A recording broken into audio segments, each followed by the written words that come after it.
This is episode 45 and a half of Stay on Topic. James, damn good to see you. How you doing? I'm doing well. It's only been 3 months. Yeah, it's almost like we never left. I had to scrub the dust off the microphone equipment and, plug things back in, reinstall the recording software, things like that. Oh, yeah. Just, minor things, really. Yeah, of course. And just to pick up the thread we left off with. So Woodstock's not going to be a thing here. Yeah. Didn't see that coming. No, and it's funny kind of how it played out because, a couple of weeks ago here, there was kind of surprise press release out of Watkins Glen International, 2 sentences long, saying that they had canceled their site contract with the Woodstock organization and that it would not be held there.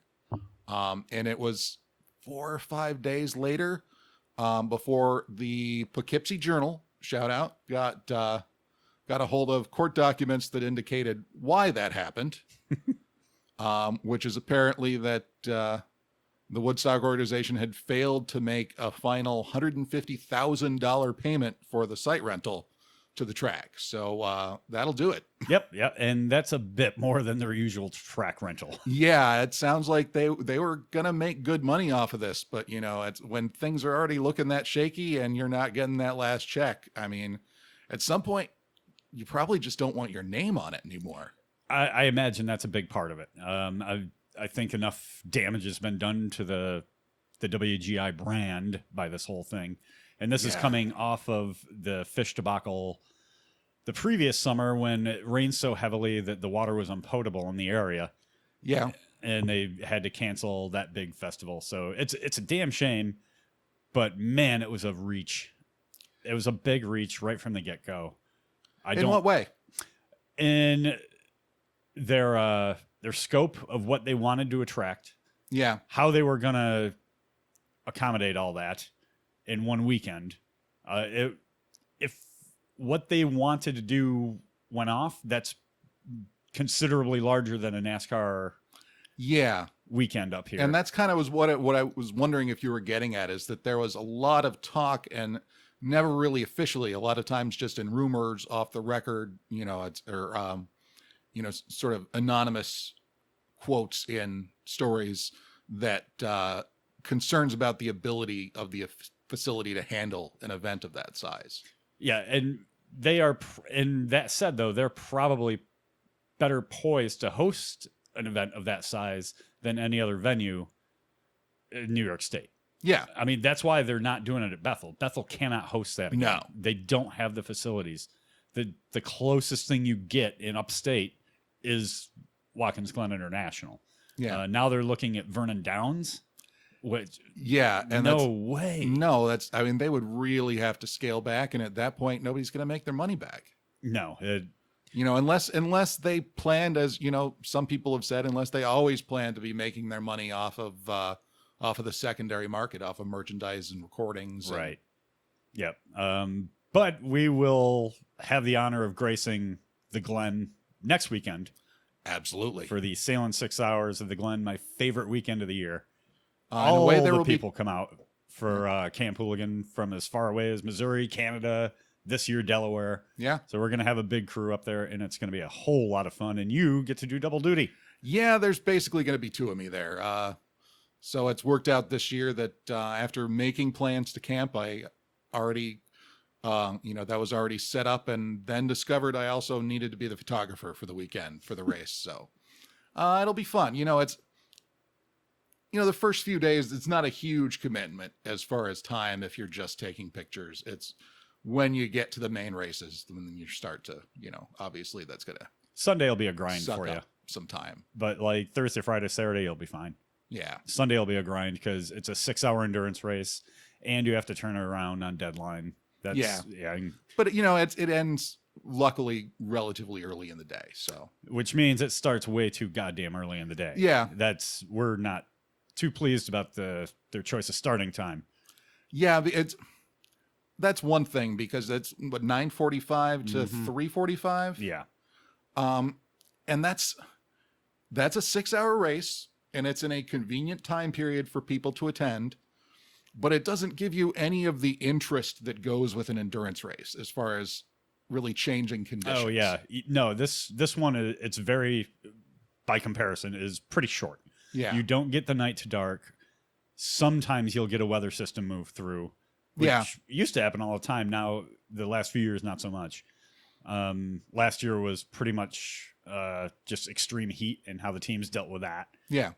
It lacks a lot of the classic endurance racing elements, but it's a 6-hour race in our backyard. It's a hell of a good time. Yeah. No, definitely looking forward to it. Also looking forward to the first 2020 Democratic presidential debate, which is going to happen, Tuesday? It's 4 days out. So is that Tuesday? Yeah, that would be Tuesday. Well, I mean, Tuesday and Wednesday. Yeah, right. So there are 23 or 24 declared like legitimate candidates, and out of those 20 have made the debate stage, 10 each night. And did you hear about the process they used to decide who was going when? I only skimmed through it. Go over it though. It was very strange because what they wanted to do was make sure that they didn't have all of the high-powered candidates on one night and everybody else on another night. The inverse of what the Republicans did in 2016. Yeah. So apparently, they had a box with names of candidates polling at less than 2% and a box with names of candidates polling over 2%. And they picked one from one box and put it on a stage on, one night, and then one from the other box and put it on that night. And then, try and go back and forth as far as the high polling, low polling candidates. And then somehow it turned out that right off the bat, the first name that was pulled was Bernie Sanders. And then the second name that was pulled for the same night was Joe Biden. Yeah. That was exactly what they were hoping to avoid. Yeah.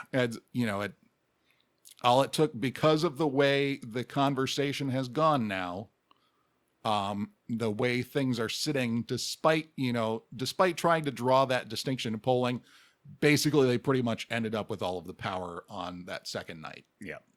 Yeah. It's imperfect in any way you do it. It's not going to be.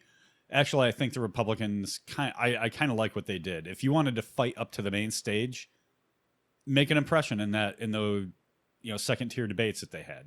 Yeah. I kind of like the idea that if you want to be on the main stage with the big players, you're going to have to make an impression. I really liked that format.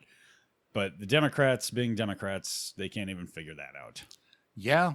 They are so bad. If you really want balance, just don't do the random thing. Just split them up. Just split them up for balance. Yeah. I mean, Democrats are not shy about jury-rigging things. Oh, God, no. So what was the big deal of just saying, you know what, we don't want Sanders and Biden on the same stage. Yeah. Let's get them on different nights.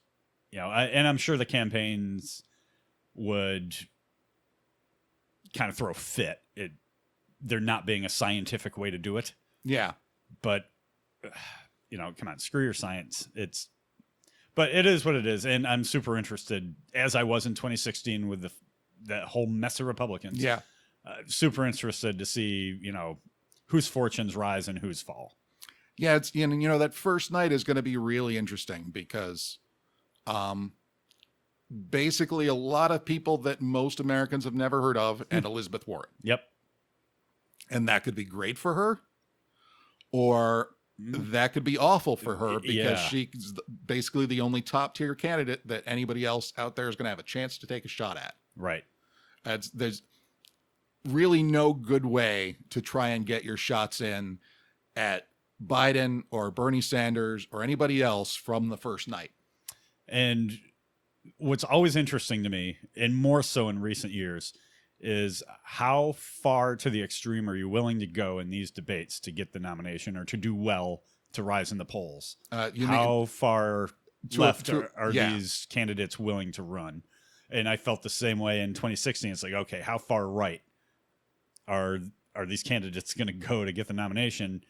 And then what do they have to do? You know, if they perform well, how do they get back to the center?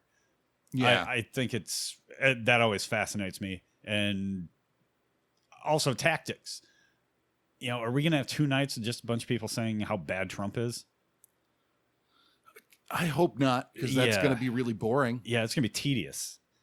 So I really hope that these candidates come with some kind of substance. It'd be nice to see a vision come out of this process. Exactly. And something like a Democratic platform. Huh. Weird. That's a thing? Officially, there's always a Democratic platform. It's just not anything that actually comes through in their messaging in any way. Yeah, I didn't know that was a thing. Okay. But yeah, and you kind of have the same dynamic in the Republican or the Democratic Party that you had with the Republicans, which is there is this strain of progressives kind of pulling away from the traditional centrist, Clintonite Democrat. Yeah. What do you think about what's happened with Joe Biden in the last month or so? Wow. What? I think he feels like he already has the nomination locked up. Yeah, but at the same time, it's, I don't want to make light of, any of the stuff that people have called out. His chairing of the committee, with the Clarence Thomas hearings and Anita Hill, that was his responsibility to try and protect that witness from the treatment she got. Yeah. He did not do that. But, the things that have come out, lately, or that he said lately, where he talked about, people I worked with, and then, those people were segregationists. Yeah. But none of this is really new information. No. It's like, this is when we remember that history exists and that people did things in the past is, right when it matters, in terms of polling, in terms of debates. Yeah. And do those historic gaffes even matter anymore after 2016? I don't know. I mean, fundamentally, it depends on, is the Democratic base and the 60%, give or take, generally of voters who are not strong Donald Trump supporters, are they happy with anyone who is not Donald Trump? Yeah. Yeah. And are they... because it does... Right now, it feels like the Democratic base is not going to be happy with anybody. They want... I don't want to overstate this, but they want somebody progressive enough that they feel like it somehow cancels out whatever damage they feel Donald Trump has done. Yeah. Not just a Biden that will bring things back more to the center. Right. And I don't, or and it's more to the rational. It may be premature. This is probably a better, we should probably do this again after the debates. Yeah, obviously. Yeah. And really, because right now I am not excited about any of the candidates. Kirsten Gillibrand, who I really like as a state senator, and who I was kind of like, okay, well, let's. She's not a state senator. She's a senator from our state. Yeah. Yes. I was really excited about her, and it's like, oh no. Same thing happened to me in 2016 with Jim Webb. I'm like, sweet. I really like Jim Webb. I like what he stands for. He's got a clear vision. Bit of a centrist. Yeah. But that was my guy in the Democratic field, and man, he got in the debate, and I was like, oh no. Yeah. He made one debate because he was so bad. I feel like that's going to happen to Gillibrand. There's part of me that's waiting to see what turns out to be wrong with Pete Buttigieg. Yeah. Yep. Because he is obviously, for a lot of people, a dream Democratic candidate, from the progressive wing in terms of being an openly gay man, and being progressive, certainly not as far out there, I think, as people might think he is based on spec. But part of me is waiting for the other shoe to drop, because, he's so smart and so literate. He speaks so well. Is that what you're trying to say? No, I'm trying to say that he's the kind of guy who's going to drop a James Joyce quote in the middle of an answer. And it, to some people that's a huge turnoff. And that to me, I want out of a candidate, I want a plan, not a vision. A vision's easy. You and I could sit here and give out a vision. I want a fucking plan. I want numbers. I want to know how you plan to execute this vision. It's kind of like the strategy versus tactics thing. Strategy is easy to come up with. Show me the tactics of how you're going to achieve it. And that's what candidates never do, and probably for good reason. But that's what I always want out of a candidate. And the only candidate in 2016 that even came close to that was John Kasich. Yeah. Somebody study what Kasich did and replicate that on the left. Because he had raw numbers. He had plans to execute. But it didn't get him anywhere. He finished number 3 coming from a governorship in Ohio. That was pretty damn good against a cult of personality and Ted Cruz, who is, he got by on name alone. I was going to, you say governor of Ohio, like that's not been enough to launch somebody to the presidency. It's been enough, I think, more than once. But so you say, substance, numbers, details. Yes. If you listen to political reporters right now, that's Elizabeth Warren. Mm-hmm. And yet I don't feel like she comes the closest right now. I think she's doing well in Democratic primary polling. Given that there's 20 candidates, she may be at 12% or something, but right now that's good. Mm-hmm. I'm not sure she's made any impression on the general electorate. No. But I don't know that she has a very well-funded campaign either. That's the kind of thing I haven't really even looked at this point. So I don't couldn't know. speak to that.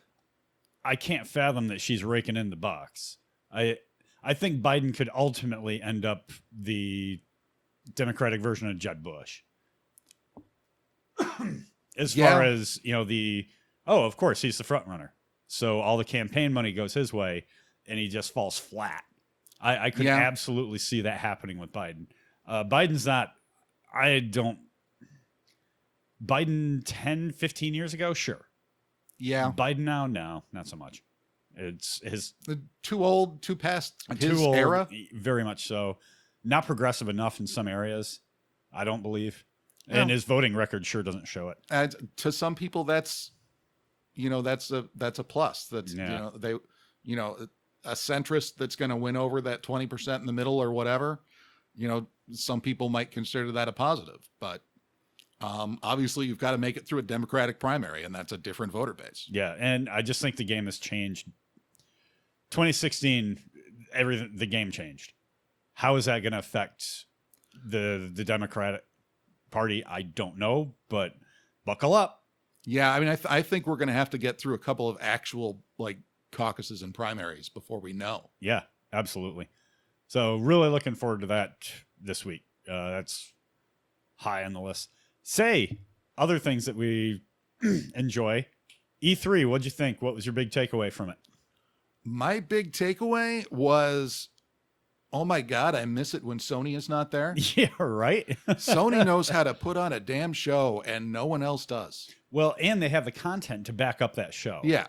They put so much more into first party than anybody else. Yes.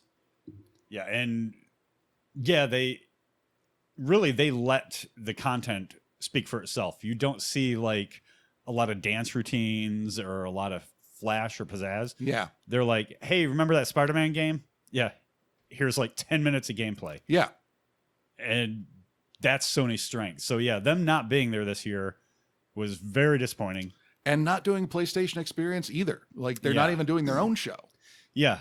So did they blow their wad in 2018? I don't know. I'm not sure what's going on behind the scenes there. I mean, obviously they're putting out a console next year because they're building parts. That's the thing. It's kind of funny now is new console generation is no longer any kind of a wait for reveal in terms of specs or anything like that, because everybody knows when these, AMD, which is, making the main chips for both systems, They start tooling up and they're making more of that than they are of anything else they make, because it's a much larger market than any other market they address. There's no way for the industry press to not know what's going on there. Yeah. So there are no surprises there. One thing that kind of got made fun of a little bit in talking about the next Xbox, which still does not have a real name. The E3 before launch and not a name. Yeah, that's weird to me. It is. In fact, more news, I think, happened during the run-up to E3 than actually came out of E3. The Google Stadia announcement. Yeah. And then days before the Stadia announcement, you had the agreement between Sony and Microsoft to share cloud data. Yeah. Which was fascinating. And it certainly signaled to me that Stadia has him a bit concerned. Yeah. But I did want to point out that Microsoft took a lot of flack for playing up the fact that there's a solid state drive in the next Xbox. And they didn't present that very well, especially since at one point I think he said it's got both an SSD and a solid state drive, which are, the same thing. But I will say, for those of you who are not techies, who are not computer people, who are not familiar with this, that is very important. I switched my computer that we're recording this on right now 4 or 5 months ago from a spinning disk drive to a solid state drive, and it's a bigger change than any hardware upgrade I have ever made to my computer. To turn my computer on and have it ready to go in less than 10 seconds. Wow. Is, it's with all of the same other hardware except that drive. That was a 2.5 minute process. So, and games that load in 20 seconds. There was a report, I forget who did it, but somebody tested a prototype of the PS5, which is, I guess, what we're calling it, and also solid state. And they used the Spider-Man game that came out last fall as an example. Yeah. The loading screen took like 14, 15 seconds on the PS4. Yeah. On the PS5 with the solid state took 0.8. Yeah. Now that's the kind of change we're talking about. I'm saying that even for games that include loading screens, which with open worlds and stuff, that's not as common anymore. Right. But I'm saying that the era of the tip streams and stuff to try and fill that time, that's not going to be a thing anymore. No, that's got to open up. That's got to open up the developers to so many new possibilities. Yeah. And that's exciting. It's the things you can do with that. I don't want to get too much into the technical weeds, but basically the things you can do as far as world building and the scale of things without being limited by RAM, which used to be the limitation. Yeah. In order to keep things running smoothly, loading, if you can just pull stuff from a drive at that same rate, it really has to change how you look at level design. Yeah. And it will probably be 2 or 3 years after these new consoles hit market for the developers to really be able to show off what they can do with them. Yeah. Because they're still very much in a R&D phase with it right now.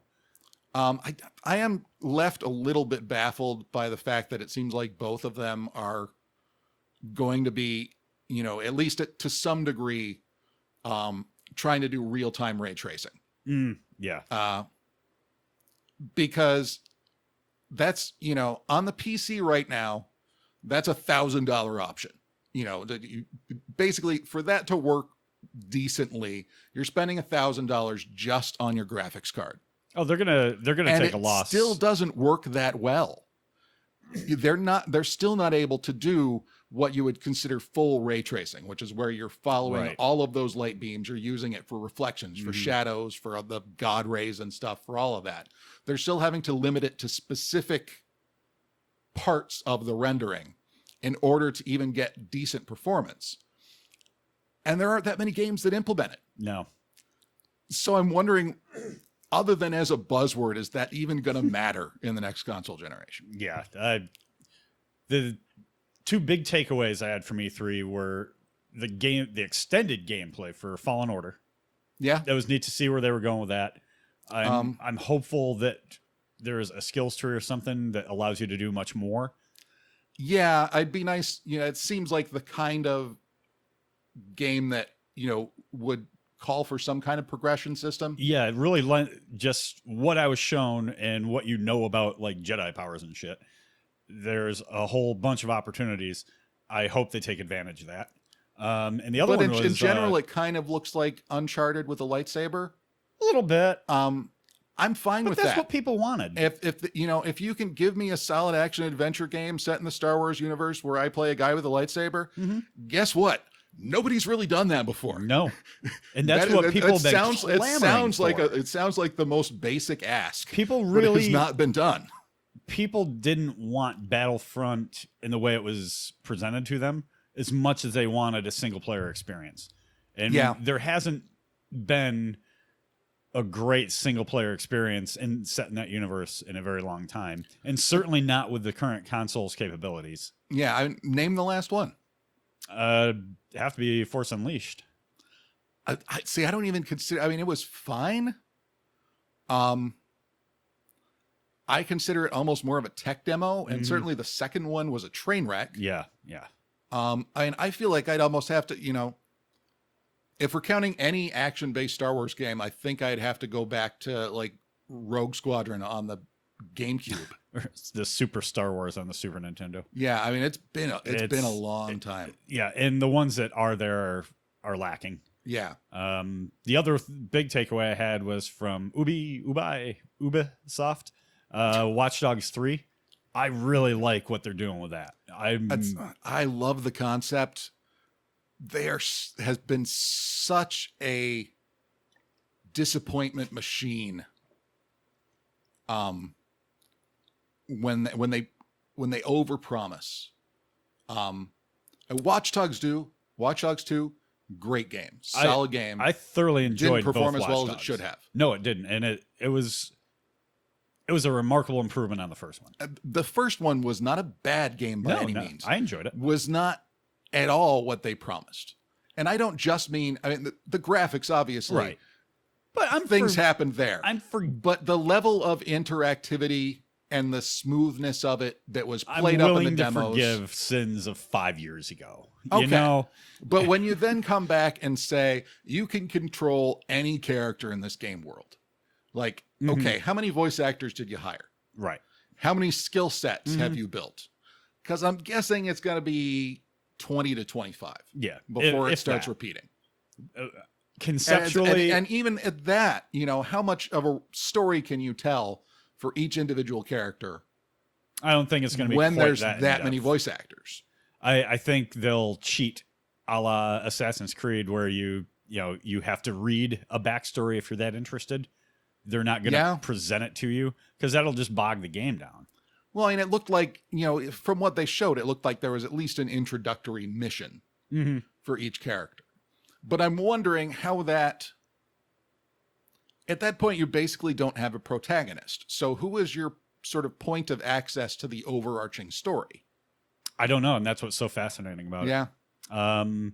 Things I was disappointed in, I didn't see anything new from Ghost of Tsushima, which I'm really looking forward to. Yeah. And the Marvel Avengers game through Square Enix / Crystal Dynamics, no gameplay. Yeah. That bothers me. There's so many people complaining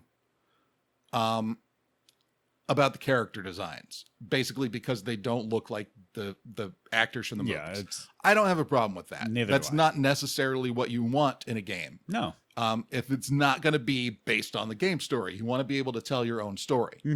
And that's obviously easier to do if you're not just referencing, this other universe that you're not part of.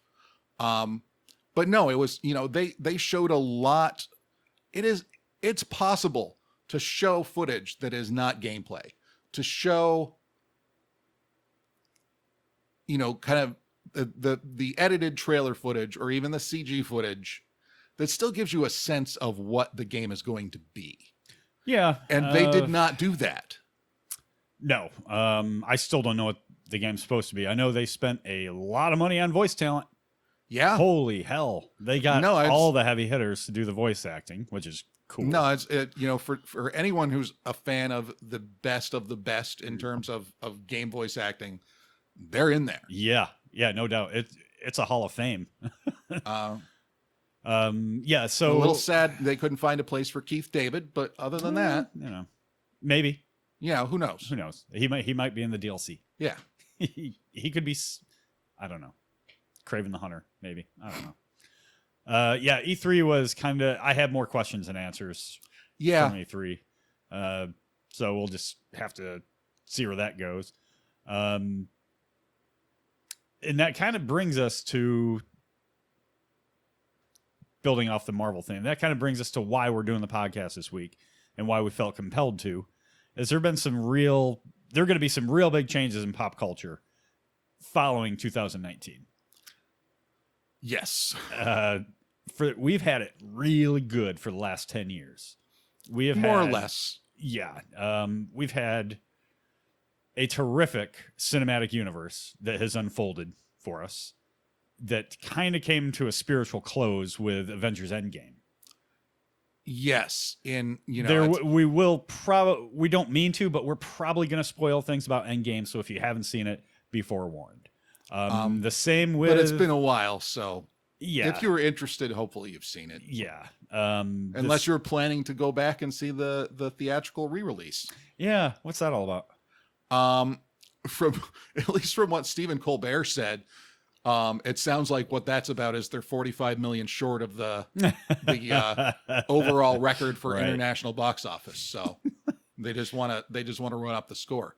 Okay. Well, if there's new content, I'm a sucker and I will pay. Yep, I'll do it. Also, we could wander into spoiler territory for Game of Thrones, which ended a brilliant 7-year run, but ran for 9 years total. And we also have, that's coming to a close in December, is the Skywalker saga in Star Wars. So we've got 3 huge franchise pop culture icons that are ending spiritually or outright. And I have to wonder what comes next. But before we get to that, what were your initial impressions of Endgame, since we haven't done this podcast since we both saw it? Endgame was great. Satisfying as hell. Very satisfying. Not as well structured, as well made as Infinity War was. No, I didn't. No, but a hell of a lot of fun. But I think watching those two back to back, despite how they're structured, so they don't really go together back to back, I think watching them together back to back would be quite satisfying. Yes. Yep. If a little straining on the bladder. Indeed. But when you talked about coming to a solid close at the end of Endgame, that's exactly what they did. Yeah. And, just as a fanboy, that I wanted 3 things out of that movie and I got 2, and I was super happy about it. What didn't you get? Well, I got Smart Hulk, which I've been clamoring for. Yeah. I was hoping we would get to that back in Age of Ultron. Oh, well. I wanted Stephen Peggy to do a thing, and I knew time travel was going to be a thing. Yeah. So we got Stephen Peggy dancing. Yeah. That was awesome. I didn't get Nebula wearing the Infinity Gauntlet. Yeah. I wanted that. I really thought that would have been a nice way to cap it off. Yeah, I think it could have fit in quite easily. Yeah. Without a huge number of changes. Mm-hmm. And at least in terms of the thrust of it. And I think it plays into themes that worked out well, obviously in the original comic saga, that they didn't get to in the films. Yeah, and the way they've built Nebula up, and to keep her alive at the end of Infinity War and make her a major player in Endgame, it was an unexpected way that she influenced the movie. And not bad, just totally unexpected. But I was a little disappointed. I really wanted to see her put on the glove, but I'm not going to let that ruin my overall enjoyment of the movie by any stretch. No. Little surprised we didn't get any kind of setup for Fantastic Four or X-Men. A little surprised by that. They may, at that point in production, they just may not have been ready to do that. They may not know. I imagine they know now where they're going, but they may not have known then. It was written in 2017. Yeah. And the deal didn't go through till early 2018 with Fox. Yeah. And I'm sure they knew it was coming, but I don't think there was. Right. Yeah. I don't think there was enough development at that point to be able to accurately clue anyone in, or even, drop a hint that might cause them problems later. That second act, though, is as much fun as I've ever had watching a Marvel movie. Yeah. That was just a whole lot of fun. That was as close as you get to like just a rollicking good time. I don't know that we've had many rollicking good times in the MCU. I thought you were going to say like 9-year-olds smashing action figures together. Yeah, pretty much. And yeah, the portal scene where everybody's coming out of the portals, that was amazing. Yeah, and that obviously that was a great payoff to remind people the point of what they were doing. It did feel like, because they wanted so badly to close certain stories, that stories that needed to be kept important to continue the universe maybe didn't get the breathing space they needed. Yeah, but you've got now phase 4 to do all that. You can take care of that in phase 4. You do. But I mean, I think that gets to my problem with this movie. And it's something I said to you as soon as I walked out of it, which is I left that movie feeling like I don't need to watch any more Marvel movies. I know. Yeah. And we have one coming out in 2 weeks. Solid closure. Yeah. And I'm not that interested. I am interested. I will go see it. A lot of the reasons I'm sure I'll see it at some point. Yeah, I'm not convinced I'm going to go see it in the theater. I will. Mainly because of Mysterio. One of my favorite villains of all time. And obviously, I think they did a good job on casting with that. We'll see. I haven't seen the movie yet. Yeah. He could suck. I don't know. But he's a big name. I'm sure he costs a lot of money. Yeah. Now let's see what he can do with that role. That's a real kind of bizarro, kooky role. Yeah. I'm interested to see what direction. But we digress. So Endgame, to your point, and kind of why we're doing this episode, is you're left with a feeling of closure. You don't need to see anything else. Yeah. And I'm wondering how widespread that feeling is among people that followed the MCU for a decade. Do they feel the same way? How many feel the same way? What are they going to gravitate towards now? I'm sure they're going to do new things in phase 4 that are exciting and that will grab me, but they're going to have to grab me on their own. Mm-hmm. They're going to have to start over with me, because I feel like the journey that I started 10 years ago is completed. Yeah, exactly. And that was, you and I talked about it a couple of weeks ago, which inspired us to sit down and do this. You don't remember a lot of it. These things happen. Yeah. Hey, it was a good time though. You didn't have to drive. What do you care? Yeah. So yeah, it was, I had that same sense of like, wow, man, this really feels like they kind of wrapped everything up. Yeah. And the directions that they can go, are they as compelling? And how do you make those compelling? Yeah. I don't know. Well, and like I said, it's obviously got more to get to. I don't want to get too into the weeds on just this, but it felt like a choice. Mm-hmm. Because I think that there was space in that 3 hour and 20 some minute runtime to start some new things at the same time they were ending the old things. Right. Yeah. And they chose not to do that. No. That was a little, it felt very finite. It felt very Return of the King. In the same way that they did in, was it, I can't remember. Was it Age of Ultron or was it Civil War that ended with them basically training a new team? Ultron. Yep. Which, in retrospect didn't really go anywhere.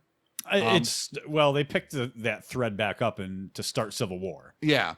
And then Civil War blew everything up. So they never got a chance to see that through to fruition. But it's the kind of thing I felt like they could have made a little time for Yeah. in Endgame to give people, just that little nudge. It's like, we're not really done. This is not a funeral for the MCU. Right. It Which sure is felt like kind it. of what it felt like. It sure felt like it. Speaking of funerals, you're the one who knows Game of Thrones. Yeah, you're not up on your throne. No. Yeah. Yeah, that came to a close here, in May? And kind of, oof. It was a rough last season. I've heard. I think... Not seen a single episode, by the way. You can write to me at... SandTopic@gmail.com or on Twitter. No, it's Stay On Topic 111 at Gmail because funny. I had to add numbers. Or I'm on Twitter at PostJam9. And I'm at Guiltastrophe if you need to yell at James through me. Yeah. Sometimes that's more effective. Yeah, Game of Thrones built a reputation on story first, spectacle second. Yeah. The story, and it was that's how it had to be because they did not have a big budget for the first 3 seasons. So they were super dependent on world building and story, and they did it brilliantly. By implication, in a lot of ways, from what I've heard. Yep. Yeah. And they dumped you right into this world and told you all this stuff that you felt was extraneous until you got like 4 or 5 seasons deep, and you were like, oh, there's the payoff for that.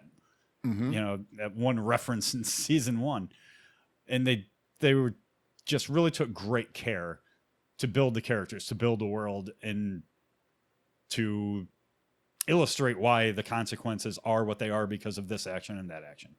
And they kind of abandoned all that in their final season. A lot of threads left hanging, and it was way too heavy on spectacle, and that rubbed people the wrong way. That's not, from what I've heard, that's not where it started to go wrong. It started earlier. Well, it started as soon as they exhausted the source material. Yeah. And then it was up to Weiss and Benioff, the showrunners, to kind of write their way out of it with some pointers from George R.R. Martin, who wrote the books. Yeah. That these basically shows are based on.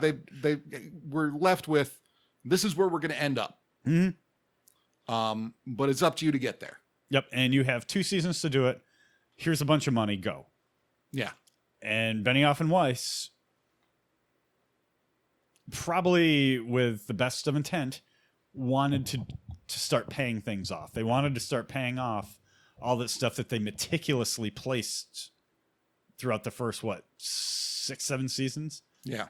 And it really started coming unglued the second to last season, and then season 8, man, they just went for full on spectacle, and even some of the spectacle was kind of a miss.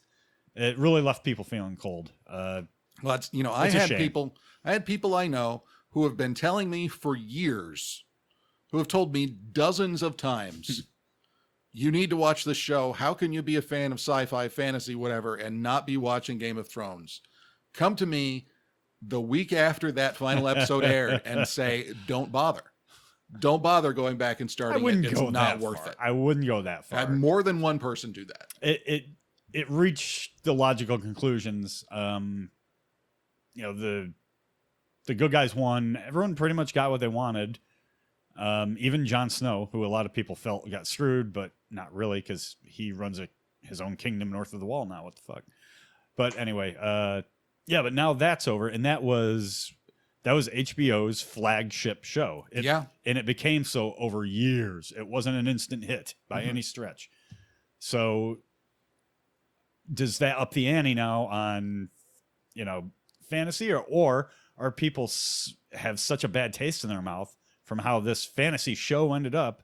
Would they ever give another fantasy show a roll of the dice or their time when this one ended so badly? I feel like if you held on to that show for so long,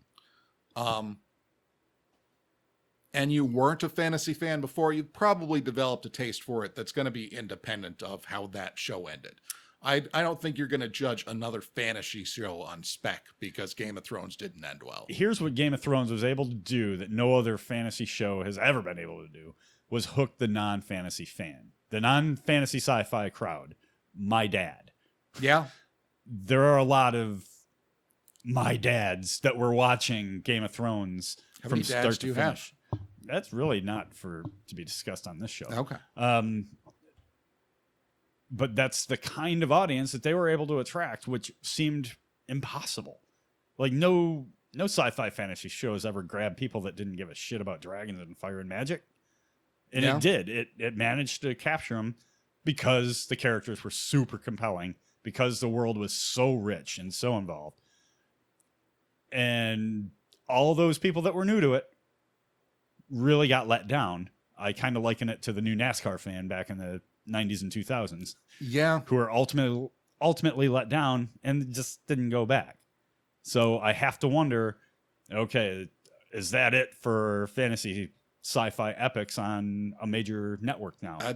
Nobody developing TV seems to think so. Yeah. They're all jockeying to see what's going to be the next one. Yep. And I don't know what that is, but I'm sure it's going to be the Chronicles of Narnia, because that's been pulled off successfully in non-text media. Never for reasons, because it goes, for those of you who have, probably a lot of you have only ever read like The Lion, the Witch, and the Wardrobe. And, that's very young kind of fiction. Mm-hmm. Those books get batshit. Like, you mean more so than the Jesus allegory line? Oh, much more so. Competing evil gods. Oh. The end of the world and the rapture. So like most Christian things. Yeah. But like the Gnostic Gospels, kind of like the crazy shit that got cut out of the Bible, that kind of stuff. Yeah, I don't. Multiverses. Yeah, all over the place. Good times. Plus the author decided to put a prequel in at book 7 of 8. Weird. So, it's, a lot of people, a lot of times if you buy the books now, it has that as the first book, but that's not going to get you started, because it was written for people who've already bought in. Anyway, yeah. I don't think that's going to succeed. No. And the last big one, the last touchstone, really, of modern pop culture, Star Wars, it's going to be the last Skywalker saga episode for the Star Wars movie. And when you remove that element from Star Wars entirely, how invested are people going to be? And not you and I. You and I will always be interested in it until they put us in the ground or an oven, however it works. But it's an oven in the ground. An oven in the ground. Nah, I'm just going to donate myself to science. Like, okay, here's how badly this one lived, and look. Yeah. But I have to wonder, because Star Wars does attract a non-sci-fi fandom, even if they just go see the movies once. They're still contributing to it. Especially after The Last Jedi, which... Well, and I have to point out, because I don't think we've actually talked on mic since the title drop. Yeah. That I was left relatively convinced at the end of The Last Jedi that we had seen the end of the Skywalker saga already. Apparently not. But now that the next one is called Star Skywalker, Skywalker of the Skywalker, apparently they want to make sure people know they're not done yet. Yeah, and the Emperor laugh at the end of the trailer, which... Oh, God.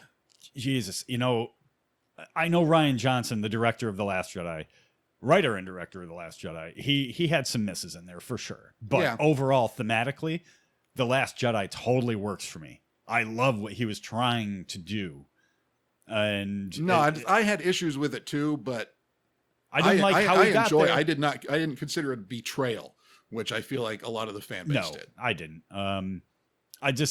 There were some missteps for sure, but I love what he is doing thematically. And it looks like Disney disagrees or disagreed and hired Abrams back. And now Abrams like, hey, here's all that nostalgic shit again. That stuff we just got done telling you that we don't need, that the story can go on without. That's what I'm afraid of. Yeah. From this last movie. And if they do that, how many people is that going to turn off? And how interested are anybody going to be in Star Wars after you've done that? I don't know the answer, but it's going to be real fun to find out. Yeah. And,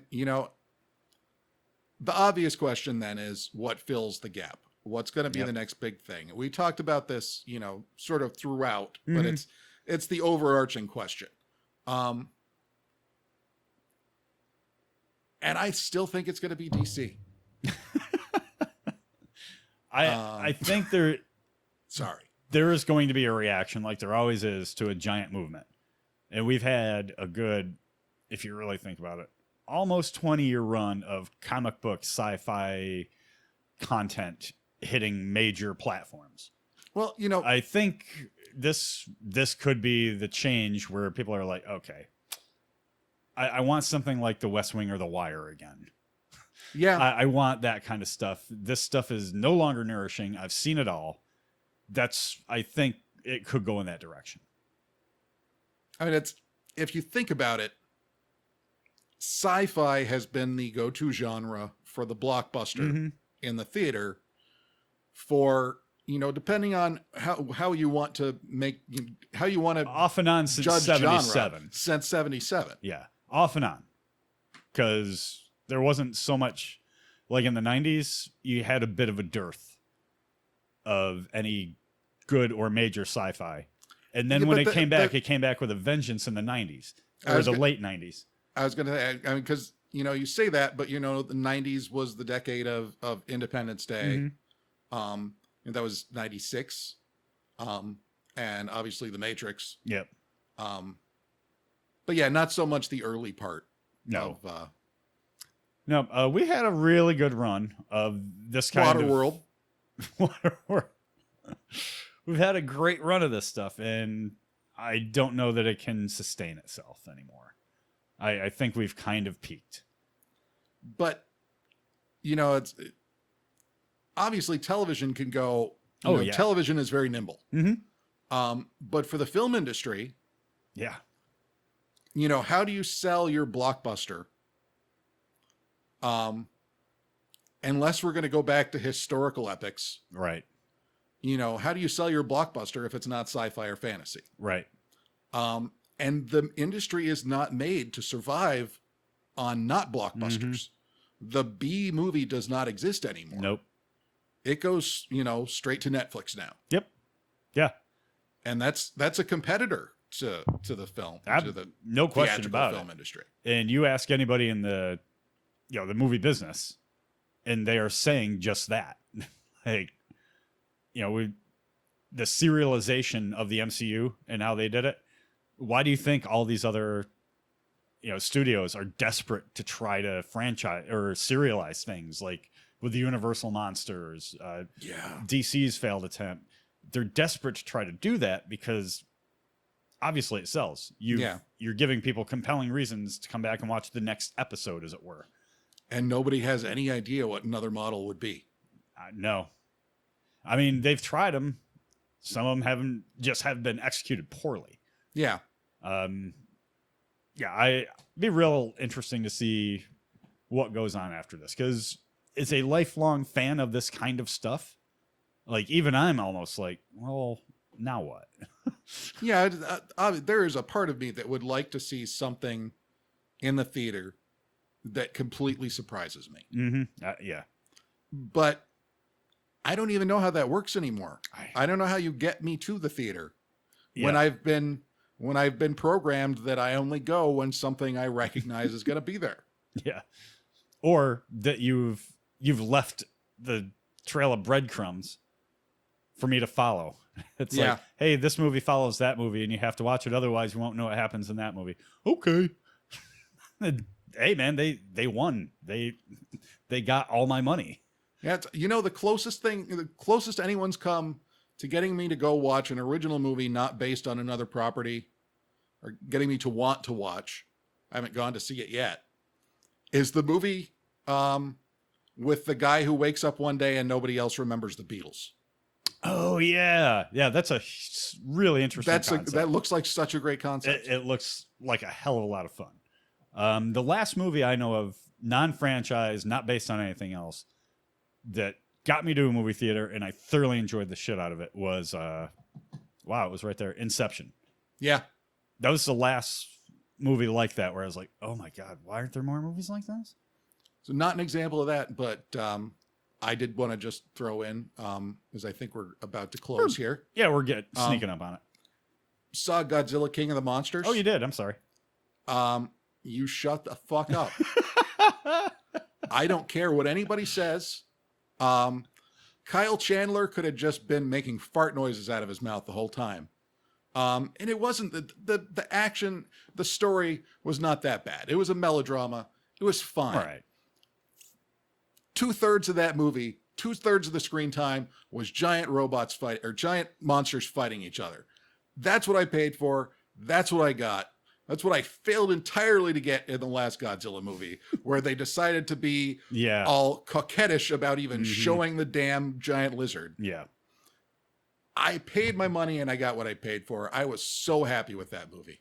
I had the choice between that and John Wick 3.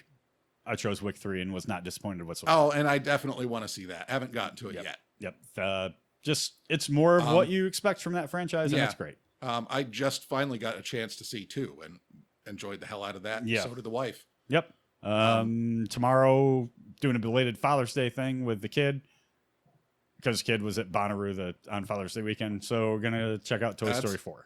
Yeah. I can see how you missed out on that, in that comparison between Bonnaroo and Father's Day. Yeah. I'll always come up short on that one. Anything else you need to touch on? Well, I mean, yeah, but we usually do that after we get off mic. This is true. Yeah, we probably shouldn't do that on air. So we'll see you next weekend. All right. At the 6 hour. It's good catching up. Yeah. Play us out. Done.